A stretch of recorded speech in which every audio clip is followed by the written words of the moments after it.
লাভ, এটা এটা তো ভালোবাসা। লাভ তো সবাই জানে যে এটা ভালোবাসার প্রতীক। সো এমনিতে তো আমার কোনো ভালোবাসা নাই জীবনে, এই কারণে এই ভালোবাসাটা আছে, সবাইকে আমি দিয়ে রাখি। অ্যান্ড এখানে আমার নাম লেখা আছে এনজে নাজমি জান্নাত। সো এখানে আছে, আর পায়ে টাটু আছে, আর এখানে আর্মসে আরেকটা আছে।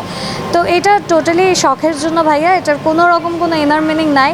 মিনিমালিস্ট। আমি একটা ট্যাটু ছোটোবেলা থেকে পছন্দ করতাম, বা স্কুলে যখন পড়তাম তখন পেন দিয়ে বা মার্কার দিয়ে এঁকে রাখতাম, বড় হয়ে আর কি ওটা করে ফেলছে, এটাই। আপু আপনি আক্ষেপের জায়গা থেকে বললেন যে আসলে আপনার ভালোবাসা নেই, আপনি একটু বলতেন আসলে এই আক্ষেপের জায়গাটা একটু জানতে চাই আপনি। আক্ষেপ তো, আক্ষেপ বলতে কি, হ্যাঁ ভালোবাসা নাই এখন, এটার আর কি বলবো, আমার লাইফে কেউ নাই। আমি খুবই সিঙ্গেল একটা মানুষ, 100% সিঙ্গেল এখন। সিঙ্গেল এখনও বলতে অবশ্যই সিঙ্গেল, এখনও মানে কি